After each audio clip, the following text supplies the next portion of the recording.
হাতে আর মাত্র 12 দিন সময় আছে।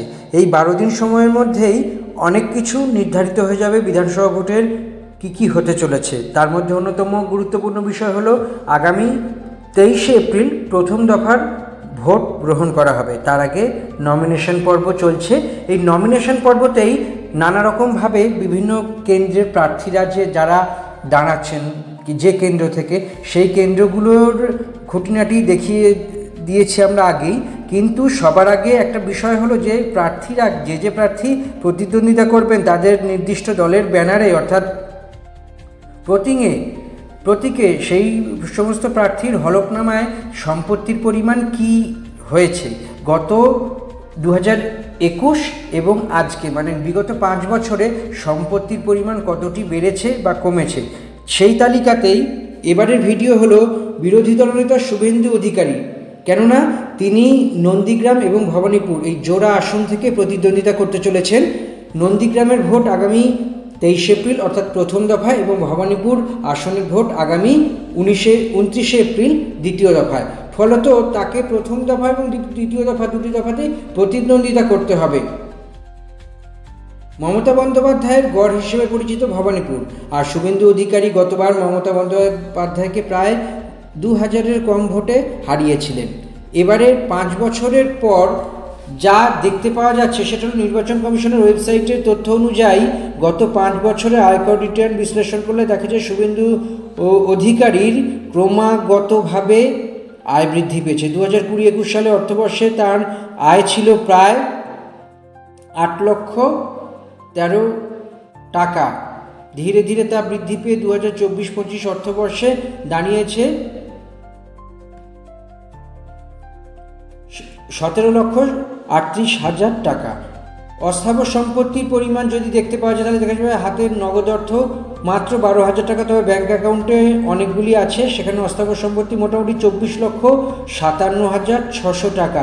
2021 সালের হিসেব অনুযায়ী তার অস্থাবর সম্পত্তির পরিমাণ ছিল 59,31,647 টাকা। তার স্থাবর সম্পত্তির পরিমাণ কি না 61,30,000 টাকা এই মূল্যে তার আছে। তার আছে 2.46 একর কৃষি জমি, বাড়ি, ফ্ল্যাট, আবাসিক সম্পত্তির মূল্য প্রায় 25 লক্ষ টাকা। সব মিলিয়ে তার মোট স্থাবর সম্পত্তির পরিমাণ 61,30,000 টাকা। সরকারি ঋণ বা বকেয়া এই বিষয় কি এফিডেভিটে জানতে পারা যাচ্ছে যে একটি গুরুত্বপূর্ণ বিষয় হলো তার কোনো সরকারি বকেয়া নেই এবং ব্যাংক ঋণও নেই, অর্থাৎ তিনি সম্পূর্ণভাবে ঋণমুক্ত। তার কোনো গাড়ির কথাও এখানে উল্লিখিত নেই, অর্থাৎ গাড়ি বা গয়নাগাটি তার কোনো কিছু নেই। ফৌজদারি মামলা গত 5 বছর লাফিয়ে শুভেন্দুর বিরুদ্ধে বেড়েছে ফৌজদারি মামলা সংখ্যা, তবে তার কোনোটিতেই তিনি এখনও পর্যন্ত দোষী সাব্যস্ত হননি। এই অ্যাফিডেভিট অনুযায়ী বা হলফনামা অনুযায়ী জানতে পারা গিয়েছে যে তার বিরুদ্ধে প্রায় 25টি ফৌজদারি মামলা আছে যা এখনও বিচারাধীন, এবং এ মামলাগুলির মধ্যে দাঙ্গা, হিংসা এবং বিভিন্ন উস্কানিমূলক মানহানি, বিভিন্ন রকমের